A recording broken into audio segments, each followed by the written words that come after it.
Hi friends, आपका हमारे next video में दोबारा से वेलकम है। हम महाभारत विश्व का सबसे बड़ा महाकाव्य है, तो यह क्यों महाकाव्य सबसे बड़ा महाकाव्य है, इसके बारे में जानकारी प्राप्त करेंगे। ऐसी क्या श्रेष्ठता है, क्या इसको ऐसी कौन सी चीज़ें हैं जिसको अलग बनाती हैं अन्य महाकाव्यों से कि इसको सबसे बड़ा दर्जा प्रदान है।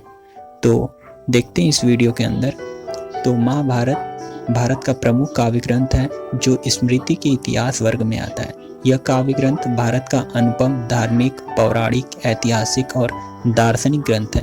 इस ग्रंथ को हिंदू धर्म में पंचम वेद माना है। यह कृति प्राचीन भारत के इतिहास की एक गाथा है। इसी में हिंदू धर्म का पवित्रतम ग्रंथ सम्मिलित है। क्या सम्मिलित है? भगवद गीता।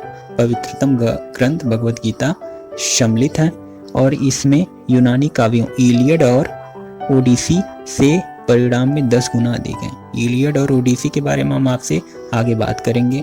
इसमें सम्मिलित न्याय शास्त्र, चिकित्सा शास्त्र, ज्योतिष शास्त्र, योग शास्त्र, अर्थशास्त्र, वास्तुशास्त्र, शिल्प शास्त्र, काम शास्त्र, खगोल शास्त्र, धर्म नीति तथा युद्ध नीति जैसे बहुत से ऐसे विषय हैं जो इसमें पूर्ण रूप से आपको, विस्तृत रूप से आपको मिलेंगे। इसलिए इसको हम श्रेष्ठ मानते हैं। अब स्मृति के बारे में जानते हैं। हिंदू धर्म के उन धर्म ग्रंथों का समूह है जिनकी मान्यता श्रुति से नीचे श्रेणी की है और जो मानवों द्वारा उत्पन्न थे।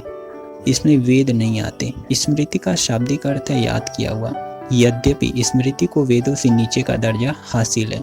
इसकी सीमा में विभिन्न धार्मिक ग्रंथों, गीता, महाभारत, विष्णु सहस्त्रनाम की भी गणना की जाने लगी।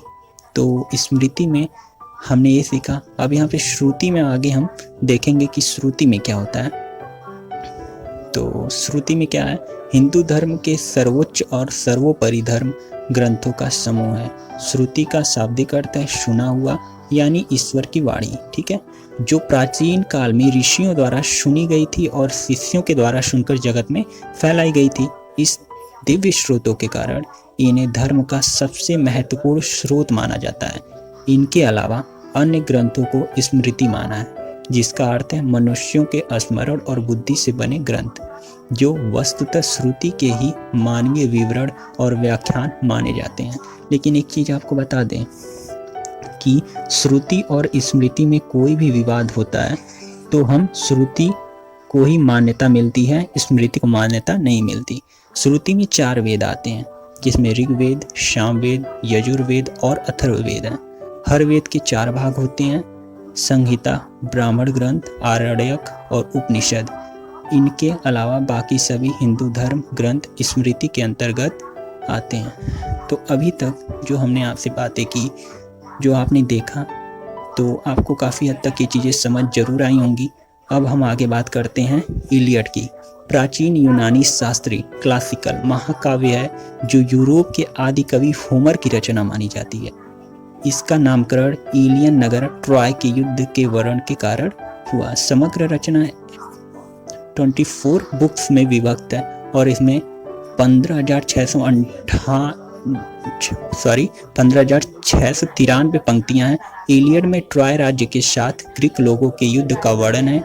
इस महाकाव्य में ट्रॉय के विजय और ध्वंस की कहानी तथा यूनानी वीर एक्लिस के वीरत्व की गाथाएं हैं। और ओडिसी में होमर कृत 2 प्रख्यात यूनानी महाकाव्यों में से एक है। इलियड में होमर ने ट्रोजन युद्ध तथा उसके बाद की घटना का वर्णन किया है, जबकि ओडिसी में ट्रॉय के पतन के बाद इथाका के राजा ओडिसियस की, जिसे यूलिसीज नाम से भी जाना जाता है, उस रोमांचक यात्रा का वर्णन है जिसमें वह अनेक कठिनाइयों का सामना करते हुए 10 वर्ष बाद अपने घर पहुंचता है। ओडिसी में ईस्वी पूर्व 8वीं शताब्दी में लिखी गई है। तो ये दोनों बहुत ही इम्पोर्टेंट महाकाव्य हैं, वो इलियड और ओडिसी। अगर आपको शॉर्ट में अगर इसका वीडियो चाहिए तो मैं ज़रूर दूंगा, कमेंट सेक्शन में ज़रूर से बताइएगा। और होमर के बारे में भी आप ज़रूर बताइएगा, उस पर हम अलग से वीडियो बना देंगे। ठीक है, तो आगे देखते हैं। यह कहा गया है, यह कहाँ लिखी है, इस संबंध में माना जाता है कि यह इस समय के यूनान अधिकृत में सागर तट आयोनिया में लिखी गई है, जो अब टर्की का भाग है।